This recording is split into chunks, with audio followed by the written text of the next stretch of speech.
Welcome on my YouTube channel growth classes खेली।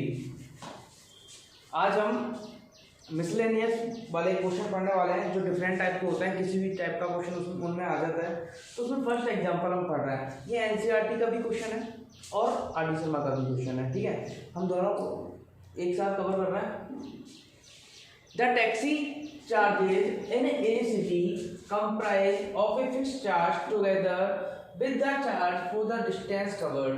ठीक है, देखो जो टैक्सी चार्ज लग रहा है, जो टैक्सी का चार्ज है एक इन ए सिटी, एक सिटी के अंदर comprise of a fix charge, वो जो कंबाइंड है, किसका कंबाइंड है? फिक्स चार्ज के साथ साथ together with the charge for the distance cover, जो डिस्टेंस कवर की जाएगी उसके साथ साथ फिक्स चार्ज भी इंक्लूड होगा। ठीक है, और तब जाके क्या आएगा? टैक्सी का क्या आएगा? टैक्सी चार्जेज आ जाएगा। अब उसने सबसे फर्स्ट कंडीशन में क्या दिया हुआ है? For a journey of 10 kilometre, 10 kilometre की जर्नी के लिए the charge paid is rate 75। जो पेड किया गया है वो कितना पे किया गया है? 75। और 15 जर्नी के लिए कितना पे किया गया है? 110। इसके बाद but will a person have to pay for travelling a distance of 25 kilometre. देखो 25 किलोमीटर का तो हमें तब पता चलेगा जब हमें फिक्स चार्ज के बारे में पता हो। ठीक है, और हमें चार्ज फॉर द डिस्टेंस पता हो, जो charge for the distance covered, जो डिस्टेंस कवर्ड की जाएगी वो डिस्टेंस का चार्ज पता हो, तो दोनों को कंबाइंड कर लेंगे, टैक्सी चार्जेज आ जाएगा। तो हम क्या करते हैं सॉल्यूशन के लिए, let the fix charge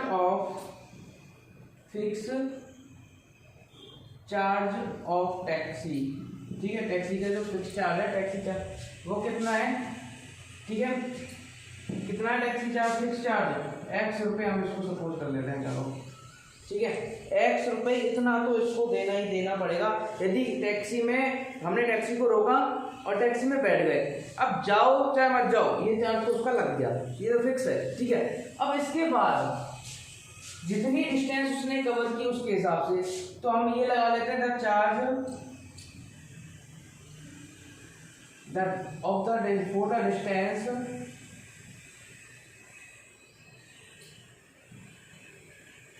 for the distance।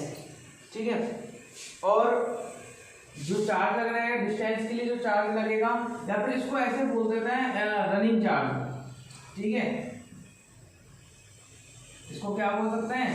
Running charge बोल सकते हैं। और ये हमने मान लिया 22 किलोमीटर पर आवर। अब देखो फिक्स तो हो नहीं सकता, कोई जितनी डिस्टेंस कवर करेगा उतना ही क्या है, सॉरी ये मैंने स्पीड सपोज कर दी, 22 रुपये पर किलोमीटर। ठीक है, मैंने क्या किया? पर किलोमीटर मतलब 1 किलोमीटर, 1 किलोमीटर का 22 रुपये। ऐसा तो नहीं कि 10 किलोमीटर चले तो 22 रुपये, 5 चले तो 22 रुपये, हमने इतना फिक्स कर लिया। 1 किलोमीटर चले तो 22 रुपये, 2 किलोमीटर चलेंगे तो 2 3 किलोमीटर चलेंगे 3 4 किलोमीटर चलेंगे 4। इस तरीके से हम चलते जाएंगे। 22 रुपये पर किलोमीटर हमने सपोज कर लिया। ठीक है, सबसे पहले कितना पे किया गया है? Charge paid rate 75। कितनी डिस्टेंस के लिए? 10 किलोमीटर जर्नी के लिए। ठीक है, ध्यान रखना फॉर ए जर्नी ऑफ, तो हम क्या करेंगे according to given condition, according to given condition for a journey of 10 kilometre. देखो क्या आएगा, 10 किलोमीटर की जर्नी है, तो देखो अब 10 किलोमीटर की जर्नी करने के लिए टैक्सी में तो बैठा है नहीं बैठा, और बैठ के उसके कितने रुपए लग गए? एक्स रुपए लग गए। अच्छा 1 किलोमीटर का वाई है तो 10 किलोमीटर का कितना हुआ? 10 वाई, दोनों मिला के उसने कितने रुपए पे किए? 75। इक्वेशन नंबर फर्स्ट, कोई प्रॉब्लम नहीं होनी चाहिए यहाँ तक। इसके बाद ये तो case first, and case second क्या है? 15 किलोमीटर डिस्टेंस ट्रेवल किया तो एक्स रुपये तो उसके लगने ही है, और क्या लगेंगे? 15 वाई लगेंगे। कितने रुपए उसने पे कर दिए? 110। ये कितना हो गया? सेकंड। कौन से मेथड से सॉल्व कर लें? By using elimination method. ठीक है, क्या करें? बाय सब्ट्रैक्टिंग कर लें। तो ये सब्ट्रैक्टिंग करेंगे, इन दोनों इक्वेशनों को यहाँ लिखना है पहले, फिर माइनस का साइन लगाना। मैं उनको यहीं सॉल्व कर रहा हूँ। माइनस माइनस माइनस, ये कट जाएगा, क्या बचेगा? -5 इज इक्वल टू कितना बचेगा 10 20 35 माइनस बाई इक्वल टू 35/5 7 रुपये। क्या आ गया, बाई की वैल्यू 7 आ गई। ठीक है, इसके बाद बाई की वैल्यू जब 7 आ जाएगी तो ये वैल्यू हमें किसी ने इक्वेशन में पुट करनी पड़ेगी। x plus 10 is equal to 75, x plus 10 multiply 7 is equal to 75, x plus 70 is equal to 75 और 75 माइनस 70 इज इक्वल टू 5 रुपये। मतलब फिक्स चार्ज कितना आ गया, हम यहाँ लिख देंगे fixed charge is equal to 5 रुपये एंड रनिंग चार्ज 7 रुपये पर किलोमीटर। कोई प्रॉब्लम नहीं है, सिंपल सा क्वेश्चन का हो गया। अच्छा, इसके बाद अगला क्वेश्चन हम देखते हैं, एग्जांपल ही हम सॉल्व कर रहे हैं, वो कुछ एक रेक्टेंगल से रिलेटेड क्वेश्चन है। ठीक है, रेक्टेंगल से रिलेटेड क्वेश्चन है, मैं क्वेश्चन लिख देता हूं पहले। नेक्स्ट क्वेश्चन है रेक्टेंगल से related, the area of rectangle gate reduced by 9 square units. जो रेक्टेंगल का एरिया है वो 9 स्क्वायर यूनिट क्या हो जाता है, कम हो जाता है, 9 स्क्वायर यूनिट्स तक कम हो जाता है। ठीक है, if its length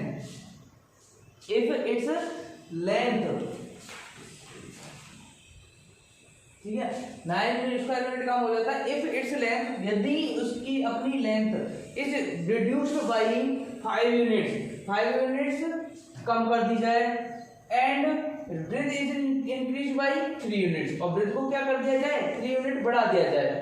if we increase the length 3 unit, length को 3 यूनिट बढ़ा दिया जाए, ब्रेथ को 2 यूनिट बढ़ा दिया जाए, अभी भी इंक्रीज के साथ ही चल रही है ये लाइन। ठीक है, द एरिया इज इंक्रीज, तो एरिया इंक्रीज हो जाता है कितना, 67 स्क्वायर यूनिट। ठीक है, अब हमें क्या पता करना है, लेंथ एंड ब्रेथ दोनों हमें पता करना है। अच्छा, दोनों पता करने के लिए सबसे पहले देखो लेंथ और ब्रेथ को हमें सपोज करना पड़ेगा। let us length of the rectangle is equal to x। अब इसको यूनिट माने हैं, सेंटीमीटर माने हैं, मीटर माने हैं, तो यूनिट चलता है तो यूनिट ही मान लेते हैं, x यूनिट। ठीक है, और ब्रेथ को क्या सपोज कर लेते हैं, x छोड़ो l ही सपोज कर लेते हैं, लेंथ को l और ब्रेथ को b। कोई प्रॉब्लम नहीं होगी ना यहाँ तक। अच्छा, एरिया क्या होगा, एरिया ऑफ रेक्टेंगल क्या होगा, लेंथ मल्टीप्लाई ब्रेथ होता है, लेंथ मल्टीप्लाई ब्रेथ क्या आ जाएगा, l मल्टीप्लाई b मतलब lb, और यूनिट मतलब स्क्वायर यूनिट। कोई प्रॉब्लम यहाँ तक नहीं होनी चाहिए। अच्छा चलो केस फर्स्ट देखते हैं। ठीक है, अकॉर्डिंग टू गिवन कंडीशन लिख देते हैं पहले, अकॉर्डिंग टू गिवन कंडीशन। इसके बाद केस फर्स्ट देखो क्या है, the area of rectangle gets reduce by 9 square unit. 9 square unit क्या कम हो जाता है, एरिया कम हो जाता है। कब होता है, लेंथ इज रिड्यूस्ड, मतलब लेंथ कम की जाती है कितनी, 5 यूनिट। ठीक है, तो लेंथ को 5 यूनिट कम करो, l माइनस 5 कर दी। ठीक है, and the breadth is increase by 3, breadth को इंक्रीज कर दो, कर दी। ठीक है, अब इतना करने के बाद क्या कह रहा है कि वो 9 स्क्वायर यूनिट कम हो रहा है ना, तो कम हो रहा है तो मतलब इन दोनों का एरिया। अब लेंथ को कम कर दिया, ब्रेथ को बढ़ा दिया। ठीक है, लेंथ को कम किया, ब्रेथ को बढ़ाया, तो यदि लेंथ कम कर रहे हैं, ब्रेथ बढ़ रहे हैं, तो एरिया पे हो सकता है कुछ ना कुछ फर्क पड़े। और वो कितना फर्क पड़ रहा है, 9 स्क्वायर यूनिट का फर्क पड़ रहा है, कम हो रहा है वो। तो क्यों ना हम इससे एरिया निकालने की कोशिश करें, और एरिया यदि एल और बी लेंथ ब्रेथ हो गए तो एल भी आता है, एरिया अभी हमें पता है आता है नहीं आता, पर लेकिन कितना कम हो रहा है उससे, 9 कम हो रहा है कि नहीं हो रहा। एरिया 9 स्क्वायर यूनिट रिड्यूस हो जाता है कब, जब लेंथ को 5 रिड्यूस करते हैं और ब्रेथ को 3 इंक्रीज करता है। इसको सॉल्व कर रहे हैं, एल का मल्टीप्लाई बी से करेंगे, एल बी, एल का मल्टीप्लाई 3 से करेंगे 3l, माइनस 5 का मल्टीप्लाई बी से करेंगे माइनस 5b, इसका इससे करेंगे तो minus 15 is equal to L B minus 9। देखो सबको इधर ले आते हैं, ठीक है, कांस्टेंट उधर रख लेंगे, L B plus 3l minus 5b minus L B is equal to -9 plus 15, ठीक है। एल बी से L B cancel, plus minus क्या बच गया, 3l minus 5b is equal to 6। Equation number first, कोई प्रॉब्लम नहीं है। अच्छा चलो ठीक है। इसके बाद सेकंड केस पे आता है, केस सेकंड। क्या केस सेकंड में क्या है, if we increase the length 3 units and breadth 2 units, length अपने दोनों को इंक्रीज कर दिया, ठीक है, l+2 और सॉरी l+3, लेंथ को तो 3 यूनिट इंक्रीज किया है और ब्रेथ को कितना किया है 2। अब जो एरिया है वो, अब देखो दोनों चीजें बढ़ गई, पहले एल और बी था तो एल बी आया था, दोनों चीजों को इंक्रीज कर रहे हैं तो एरिया भी 100% इंक्रीज होगा तो मल्टीप्लाई करेंगे तो पहले एल बी आ रहा था, लेकिन अब कितना इंक्रीज हो रहा है, 67 स्क्वायर यूनिट इंक्रीज हो रहा है, लिख दिया मैंने। अब मल्टीप्लाई करते हैं, एल का बी से मल्टीप्लाई करेंगे एल बी, एल का 2 से मल्टीप्लाई करेंगे 2l, 3 का बी से करेंगे 3b, 3 और 2 का मल्टीप्लाई करेंगे 3 2 जा 6, एल बी प्लस 67। देखो इधर भी एल बी पॉजिटिव है, इधर भी एल बी पॉजिटिव है, इधर आएगा तो नेगेटिव होगा, कट जाएगा, ठीक है। क्या बचा 2l plus 3b is equal to 67 minus 6। इसके बाद 2l plus 3b is equal to 61। Equation number 2। यहाँ तक किसी को प्रॉब्लम नहीं होनी चाहिए, ठीक है। अब हम क्या करते हैं, solve equation first and second by using elimination method, ठीक है। मैंने इनको सॉल्व करने के लिए लिख लिया। देखो यहाँ 3l minus 5b is equal to 6, कुछ क्या करें, एल का कोफिशिएंट इक्वल कर लें तो हमें क्या करना पड़ेगा, फर्स्ट इक्वेशन में 2 का मल्टीप्लाई करना पड़ेगा, सेकंड में 3 का मल्टीप्लाई करना पड़ेगा, कर देते हैं। Multiplying by 2 in equation first and by 3 in equation second, ठीक है। 2 का मल्टीप्लाई करो, इसमें क्या आ जाएगा, 6l minus 10b is equal to 12, ठीक है, इक्वेशन नंबर थर्ड। इसके बाद 6l प्लस 3 जा 9b इज इक्वल टू 3 का मल्टीप्लाई कर रहे हैं तो 3 जा 3 6 जा 18, इक्वेशन नंबर 4। अब क्या करना है हमें, ऐड या सब्ट्रैक्ट। देखो एल को इक्वल किया है कि दोनों का सेम साइन है तो क्या करें, सब्ट्रैक्ट कर दें, सब्ट्रैक्टिंग माइनस माइनस माइनस, ये कट गया, माइनस माइनस 19b, ठीक है। इधर क्या आ जाएगा, ये पॉजिटिव है ये नेगेटिव है, सब्ट्रैक्शन हो जाएगा, क्या आ जाएगा 171, माइनस से माइनस, ये माइनस क्या आएंगे कैंसिल, और b इज इक्वल टू कितना आ जाएगा 171 divide by 19 is equal to कितना आएगा 9, कितना आ जाएगा 9 आ जाएगा, आंसर कितना आ गया 9। ब्रेथ तो आ गई हमारे पास 9, ठीक है। इसके बाद इसको हम किसी इक्वेशन में पुट कर देते हैं, फर्स्ट में रख देते हैं, सेकंड में रख रहे हैं, ठीक है। Putting the value of b in equation second, 2 multiply l plus 3 multiply 9 is equal to 61, 2l plus 27 is equal to 61, 2l is equal to 61 minus 27, l is equal to subtraction करेंगे कितना आएगा, 11 में 7 सब्ट्रैक्ट हुए 4 और 5 2 3 और upon में 2 ले जाएंगे तो क्या आ जाएगा 17, ठीक है। कितना आ गया, लेंथ आ गई 17, ब्रेथ आ गई 9, दोनों आंसर हमारे बिल्कुल सही है। तो हम यहाँ लिख देंगे length of the rectangle is equal to 17 unit और breadth is equal to 9 unit, ठीक है। दोनों हमने लिख दिए और हमारा आंसर क्लियर। यदि हमसे पूछा जाता find the area of rectangle, तो हम लेंथ ऑफ ब्रेथ तो निकालते ही, एरिया भी हम यहाँ कैलकुलेट करते हैं, नहीं तो अब हमें एरिया कैलकुलेट करने की नीड नहीं है। ठीक है, इसके बाद हम एक अगला क्वेश्चन पढ़ेंगे।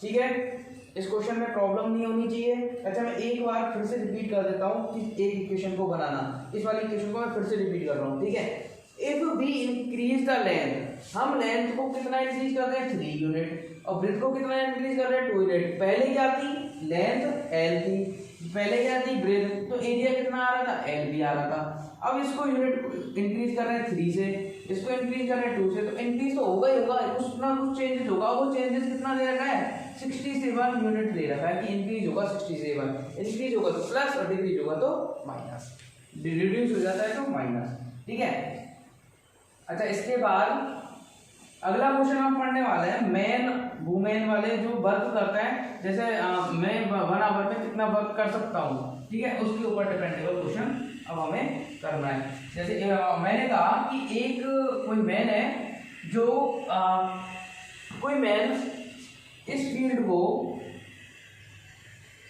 इसमें ट्रैक्टर चलाते हैं ना, इस खेत को ऐसे इसको बोने के लिए कुछ इसमें बीज वगैरह लगाना है। ठीक है, गेहूं का बीज इसमें लगाना है, और एक जो मैन है इसको 10 डेज में ये वर्क कंप्लीट करके देता है, 10 डेज में।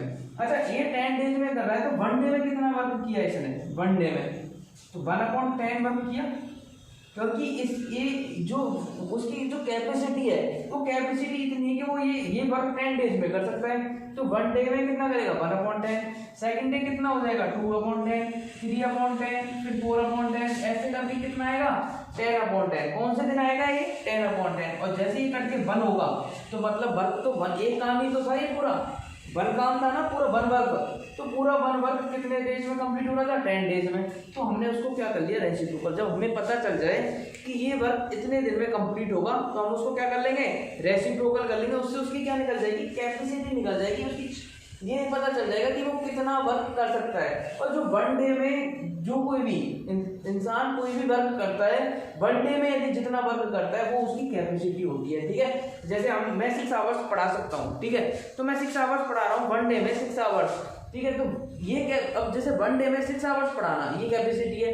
अब लेकिन यदि तुमसे कहा जाए कि इतना पोर्शन तुम्हें पढ़ाना है, ठीक है, अब ये पोर्शन तुम 3 आवर्स में पढ़ा सकते हो पूरा, तो कैपेसिटी क्या हुई 1 आवर में कितना पढ़ाओगे, तो 1 के लिए निकाल लेना क्या है कैपेसिटी है। समझ में आया? तो अब हमें क्या करना है, उसी टाइप का एक क्वेश्चन पढ़ रहा है, मैं क्वेश्चन लिख रहा हूँ और क्वेश्चन को बहुत अच्छे से समझना है, बहुत इंपॉर्टेंट क्वेश्चन है। एनसीईआरटी में भी ऐसा क्वेश्चन दिया हुआ है और वो क्वेश्चन तुम्हें सॉल्व जरूर करना है। ठीक है, एक्चुअल आंसर आ जाना चाहिए। मैं क्वेश्चन यहाँ लिख रहा हूँ, उसके बाद सॉल्व करते हैं। नेक्स्ट क्वेश्चन है 8 men and 12 boys can finish a piece of work in 10 days।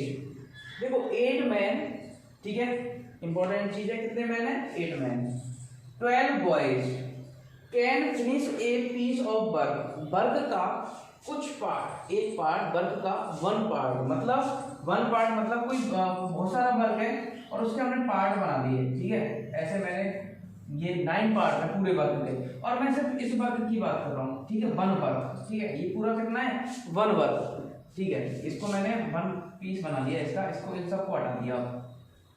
अब मेरे पास पूरा वर्क 1 है। ठीक है, कितना है पूरा वर्क 1। इस वर्क 1 को कंप्लीट करने में कितने लोग लगे हुए हैं 8 मैन लगे हुए हैं, 12 बॉयज लगे हुए हैं, और कितने दिन में कंप्लीट कर देते हैं 10 डेज में कंप्लीट कर देते हैं। अच्छा, यदि ये तो देखो मिलके काम कर रहे हैं। ठीक है, जैसे कोई बिल्डिंग बन रही है, एक आदमी तो नहीं बना सकता, कई सारे लोग लगते हैं, और कई सारे लोग भी कई सारे दिन में बनाते हैं। वो भी ऐसा नहीं कि एक ही दिन में बना के रख देता है, बनाते तो कई सारे दिन में। तो 1 डे में पार्ट वाइज कंप्लीट होता नहीं होता, आज थोड़ा काम हुआ, फिर कल अगले दिन और थोड़ा, फिर और ऐसे। तो यदि हम ये सोचें कि हर डे इक्वल काम हुआ है, हर डे इक्वल काम हुआ है, तो उसके अकॉर्डिंग 1 डे में कितना वर्क कंप्लीट हुआ है। जैसे सपोज करो मैंने कोई वर्क 4 डेज में कंप्लीट किया, कितने डेज में 4 डेज में वर्क, मैं ये वर्क पूरा है ना, ये जो लोग कर रहे हैं मैं कुछ नहीं जानता, ये पूरा वर्क मैं 4 डेज में कंप्लीट कर सकता हूँ। ठीक है, तो देखो 4 डेज, 1 डे, 2 डे, 3 डे और 4 डे, ठीक है। ये D1 D2 D3 D4, day first, day second, day third, day fourth. अच्छा ये 4 डे में कंप्लीट हुआ है। पहले दिन मैंने कुछ वर्क किया, फिर मैंने फर्स्ट सेकंड डे, फिर थर्ड डे, फिर फोर्थ डे। सपोज करो मैंने फर्स्ट डे वर्क किया, ठीक है, फिर थोड़ा और किया, फिर थोड़ा और किया, फिर थोड़ा और किया, सबको इक्वल इक्वल 1 पार्ट मैंने कर लिया। 1 पार्ट क्यों? 4 डेज में कंप्लीट कर रहा हूँ, तो हर दिन 1 वर्क तो मुझे 1 डे का वर्क तो करना पड़ेगा। 1 डे काम कर रहा हूँ, तो इस वाले दिन देखो डे फर्स्ट 4 में से कितना वर्क कंप्लीट हो गया? 1 वर्क कंप्लीट हो गया। तो 4 में से 1 मार्क, ऐसे तो लिखते हैं, कितने मार्क आए?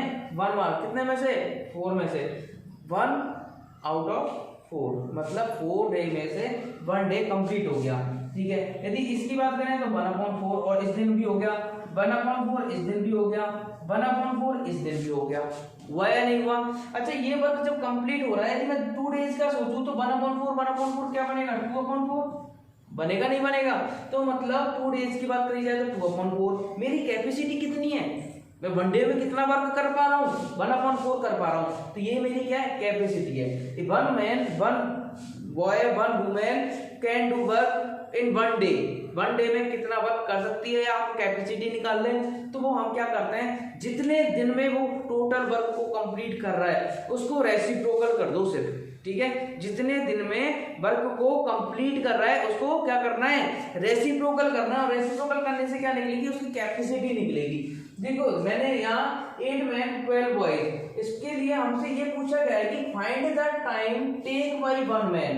हमें फाइंड करना है कि 1 मैन के द्वारा कितना टाइम लिया जा सकता है, एंड दैट बाय 1 बॉय, और 1 बॉय के द्वारा कितना टाइम लिया जा सकता है। यदि हम सिर्फ एक 1 मैन से ये वर्क पूरा करवाएं तो कितने दिन लेगा, और 1 बॉय से ये पूरा वर्क करवाएं तो ये कितने दिन लेगा। देखो मैथ में ऐसा नहीं होता कि सर अकेला काम करते रहे तो बोर हो जाएंगे, सो जाएगा, ऐसा नहीं सोच सकते। हम ऐसा भी नहीं सोच सकते सर बहुत सारे लोग काम करेंगे तो बातें ही करते रहेंगे, काम तो करेंगे नहीं तो काम होगा ही नहीं। हम मैथ के अंदर हम एक्चुअलिटी लेके चलते हैं। क्या लेके चलते हैं? एक्चुअलिटी। क्यों? एस्टीमेट लेके चलते हैं। यदि घर में हमें कोई काम करना होता है तो हम पहले से आइडिया लगाते हैं ये काम तो 2 दिन में कंप्लीट होगा, 2 डेज में कंप्लीट होगा, तो क्यों ना हम 2 डेज की लीव ले लेते हैं, तो हम 2 डेज की ही लीव लेते हैं। अब वो यदि काम 2 से थोड़े दिन ज्यादा हो जाए, थोड़ा टाइम ज्यादा हो जाए, 3rd डे का थोड़ा सा पार्ट भी उसमें काम आ जाए, तो हम क्या करते हैं, उसको एक्स्ट्रा में बचा के चलते हैं कि हम या तो लीव ले लेंगे या और किसी और से वो काम करवा देंगे। तो ये क्या हुआ? एक एस्टिमेट हुआ। एक्चुअलिटी तो नहीं हुई कि हमने 2 डेज सोचा 2 डेज में वर्क हो गया। ये जरूरी थोड़ी ना, हमने सोचा 5 आवर्स में होगा कंप्लीट, और अब स्टार्ट किया और जब तक 5 आवर्स कंप्लीट हुआ हमने वो कंप्लीट कर दिया। या तो वो 4:59 पे कंप्लीट हो जाएगा, हो सकता है 1 मिनट में पहले ही कंप्लीट हो जाए, हो सकता है 2 आवर्स आफ्टर 2 आवर बाद कंप्लीट हो। तो इसका मतलब हमें एक्चुअलिटी तो हमें नहीं पता हुआ था, लेकिन हम मैथ में एक्चुअलिटी लेके चलते हैं। अब एक्चुअलिटी लेके चलते हैं तो मैंने थोड़ा सा ये सपोज कर लिया कि 1 मैन ये वर्क पूरा वर्क x डेज में कंप्लीट कर सकता है। तो 1 डे में कितना करेगा? 1 man can do work in 1 day equal to 1/x। इसका क्या कर देंगे? रेसिप्रोकल कर देंगे। और क्या सपोज किया मैंने? And 1 boy alone can finish the work in 5 days. यदि 1 बॉय से ये काम करवाया जाए तो वो 5 डेज में कंप्लीट कर देगा। अब तुम थोड़ा सा आइडिया ये लगा सकते हो कि मैन थोड़ा ज्यादा तेज वर्क करेगा या बॉय ज्यादा तेज वर्क करेगा, लगा सकते हो। हाँ ऐसा सोच सकते हैं कि ये बड़ा है तो हो सकता है ये ज्यादा वर्क करे, ये छोटा है तो एक सोचो ये ओल्ड हुआ, बिल्कुल एक बुजुर्ग टाइप हुआ, और ये थोड़ा सा एक हैती बिल्कुल लड़का सा हुआ, तो ये ज्यादा वर्क करेगा। तो हमें इसका डिपेंडेबल आंसर निकलेगा लास्ट में कि कौन ज्यादा वर्क कर रहा है। ये जो जितने ज्यादा दिन में वर्क कर रहा है, सीधी सी बात है वो कम वर्क कर रहा है, ठीक है। पर डे कम वर्क करेगा तभी तो ज्यादा दिन लगेंगे, और पर डे ज्यादा वर्क करेगा तो कितने दिन लगेंगे? कम दिन लगेंगे। मतलब वर्क और टाइम एक दूसरे के क्या होते हैं? यहाँ रेसिप्रोकल होते हैं। क्या होते हैं? वर्क टाइम क्या होते हैं? एक दूसरे के,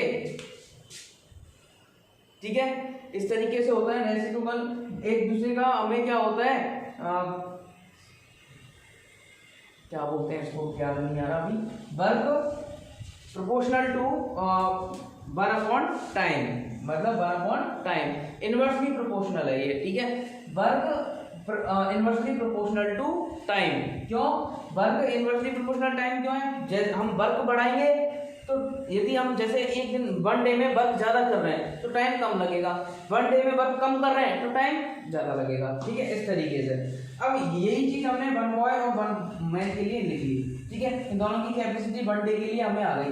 यदि आप 1 मैन की बात कर रहे हैं, 1 डे में इतना वर्क कर रहे हैं, तो यदि 1 की जगह 8 मैन हो तो कितने टाइम में? 8 मैन है ना हमारे पास, यहाँ 8 मैन, तो 8 मैन होंगे तो 8 का मल्टीप्लाई कर दें, 8/x कंप्लीट होगा। अच्छा चलो ठीक है, 12 बॉयज हैं, 12 बॉयज का हमने निकाल लिया, 1/y मल्टीप्लाई 12/y, इतना हमें समझ में आया। अब हमने लिखा अकॉर्डिंग टू, चलो इसको अभी अकॉर्डिंग टू गिवन कंडीशन को बाद में लिखेंगे। ठीक है, दोनों इक्वेशन एक साथ बनाएंगे, केस फर्स्ट केस सेकंड की।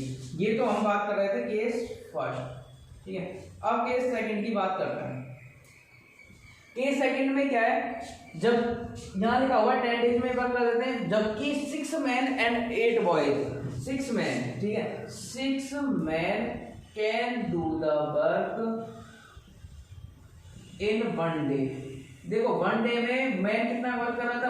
1/x, और कितने मैन है यहाँ पे? अब 6, तो 6/x। और इसके बाद बात करते हैं कितने बॉयज की? 8 बॉयज की, 8 बॉयज। ठीक है, can do work in 1 day is equal to 1/y 8/y। ठीक है, हमें सब कुछ पता चल गया। अब हम चलते हैं अकॉर्डिंग टू गिवन कंडीशन।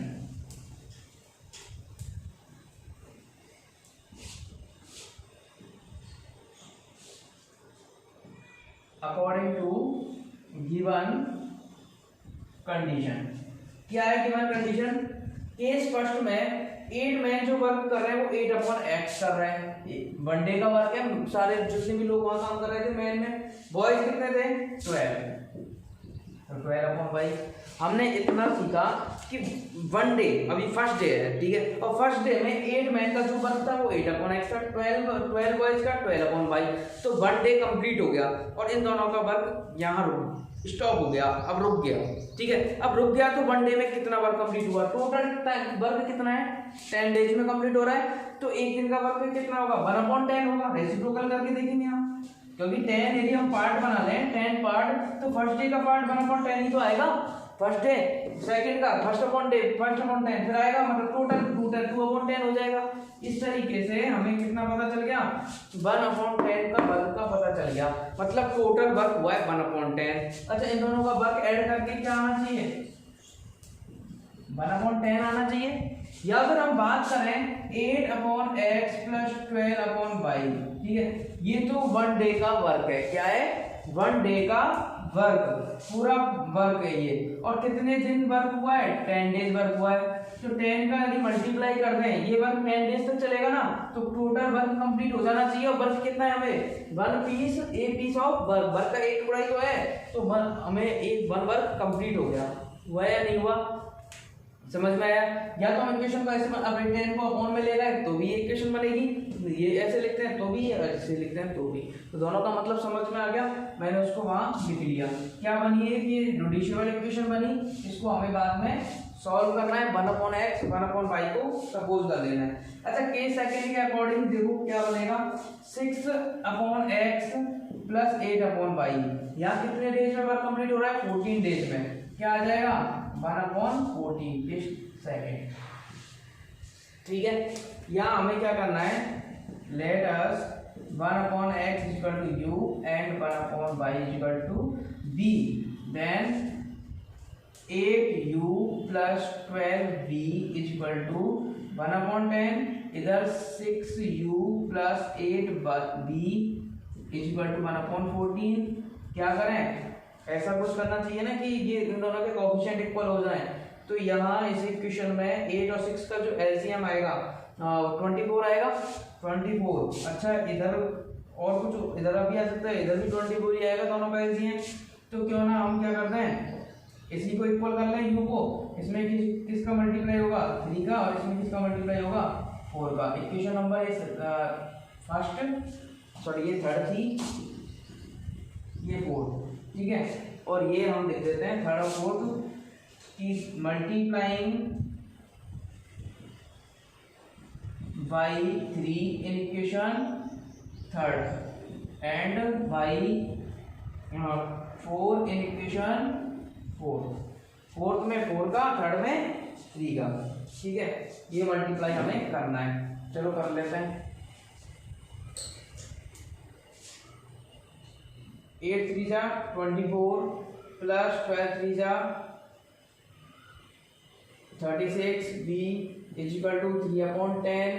इसके बाद 6 4 जा 24u प्लस 8 4 जा 32 b इज इक्वल टू 4/14।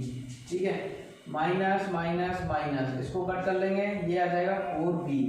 ये कितना आएगा 3/10 माइनस 4/14, ये करके क्या आ गया 2/7। अच्छा, ये इतना आ गया 2/7, एलसीएम कितना 70, 7 3 जा 21 माइनस 10 2 जा 20, 1/70। डी की वैल्यू आ जाएगी 1/70 मल्टीप्लाई 1/4, ये इधर आके रेसिप्रोकल हो जाएगा 1/280। बी की वैल्यू 1/280, बी किसके इक्वल था, वाई के इक्वल था। ठीक है, 1/y इज इक्वल टू क्या आ जाएगा 1/280, और y की वैल्यू 280। y क्या थे, y डेज था ना, y किसके लिए था, बॉय के लिए था, तो बॉय कितने दिन में ये वर्क कर रहा है 280 डेज में कर रहा है। और यही वैल्यू अब हमें किस में पुट करनी है, y की वैल्यू, x की वैल्यू निकालने के लिए किसी भी इक्वेशन में पुट कर दो, डायरेक्ट इसमें कर दो, इसमें कर दो, या पहले u की वैल्यू निकाल लो इनमें पुट करके, तब हम इसको सॉल्व कर लेंगे और आंसर आएगा मैन का 140 डेज। वो कितने दिन में कंप्लीट करेंगे, 140 डेज में वो वर्क कंप्लीट कर लेंगे। ठीक है, बॉयज कितने डेज में करेंगे 280, मैन कितने डेज में करेंगे 140। तो हमें जो लाइन हमने फर्स्ट में यहाँ जो ये 2 लाइन लिखी थी जिसमें x days y days denote किया था, वही लाइन सेम नीचे लिखनी है। ठीक है, आंसर में तो x की जगह कितना लिखना है 140 डेज, y की जगह कितना लिखना है 280 डेज, कोई प्रॉब्लम नहीं है। अच्छा, इसके बाद हम एक और नेक्स्ट क्वेश्चन देखते हैं। नेक्स्ट क्वेश्चन में अब हम जो एक्सरसाइज डिस्क्रिप्शन में देखना, मैंने एक्सरसाइज दी हुई है और एक्सरसाइज में क्वेश्चन नंबर 6 दिया हुआ है। ठीक है, क्वेश्चन नंबर 6 एनसीईआरटी का क्वेश्चन है, मैं बोर्ड पे क्वेश्चन लिख रहा हूं। नेक्स्ट क्वेश्चन है ABCD is cyclic quadrilateral such that angle A is equal to 4y + 20 degree. यहाँ की जो कंडीशन है, मैं वो सिर्फ कंडीशन समझा रहा हूँ, क्या कंडीशन है, हम इक्वेशन बना के छोड़ दूंगा मैं, उसके आगे तो हमें सॉल्व करना है। देखो, ABCD is a cyclic quadrilateral, quadrilateral है, पहले क्वाड्रिलेटरल बना देते हैं। ठीक है, ये मैंने क्वाड्रिलेटरल बना लिया। एबीसीडी है तो एबीसीडी कंटिन्यूअस इसके नेम में लिखो बिना लाइन को छोड़े, ऐसा नहीं कि ए बी सी डी ऐसे लिख दिया, ए बी सी डी। ठीक है, ए बी सी डी वापस ऐसा आ जाना चाहिए, जिस फॉर्म में नेम लिखा हुआ है उसी फॉर्म के अकॉर्डिंग हमें नेम देना होता है। अच्छा, ए दिया हुआ है, बी दी एंगल के बारे में बोला है, सी के बारे में बोला है, डी के बारे में बोला है। अब हमें साइक्लिक क्वाड्रिलेटरल के लिए कंडीशन पता हो तो हम क्या करेंगे, देखो हमें पता होना चाहिए कि we know that the sum of opposite angles of a cyclic quadrilateral. ठीक है, मैं लिख देता हूं, we know that the sum of 2 opposite angles, ठीक है, या अपोजिट एंगल्स एक ही बात है, कुछ भी लिख लो, opposite angles of a cyclic quadrilateral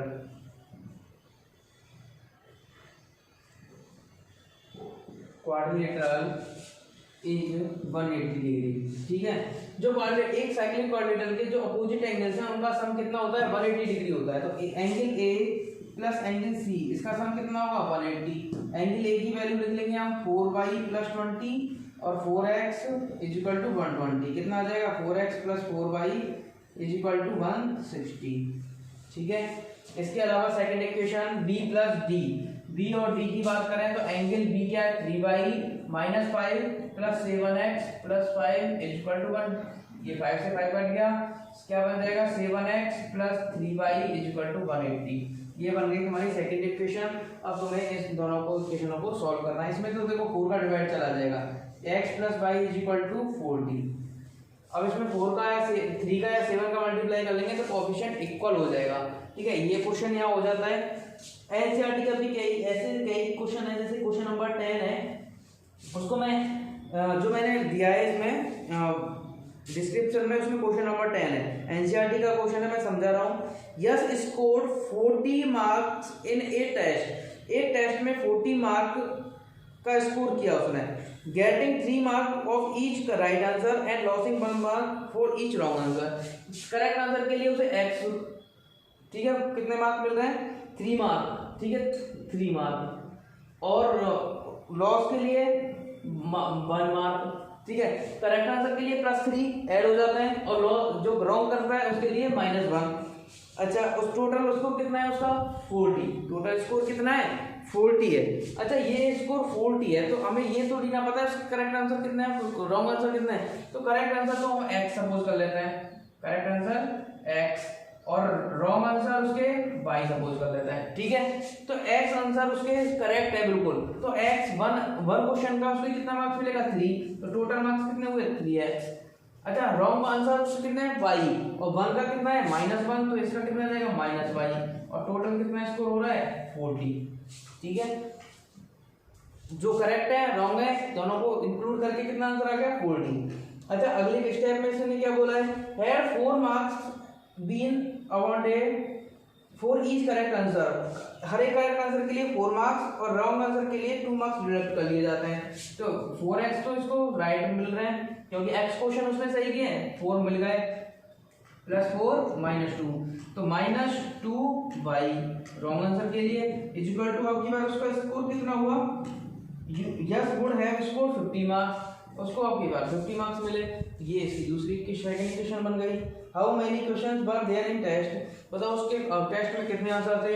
हम x की वैल्यू निकाल लेंगे, y निकाल लेंगे, इतने तो उसने करेक्ट किए थे, उसने रॉन्ग किए थे, दोनों को ऐड कर देंगे, क्या आ जाएगा x + y का आंसर हमें निकालना है। अब किसी के माइंड में आ रहा होगा सर उसने 1-2 क्वेश्चन छोड़ भी तो दिए होंगे, जब हमसे क्वेश्चन ने कहा ही नहीं कि उसने छोड़ दिए इतने क्वेश्चन, तो हम क्यों सोचो उसने छोड़ दिया, हम तो ये सोचेंगे उसने करे हैं सारे क्वेश्चन, ठीक है।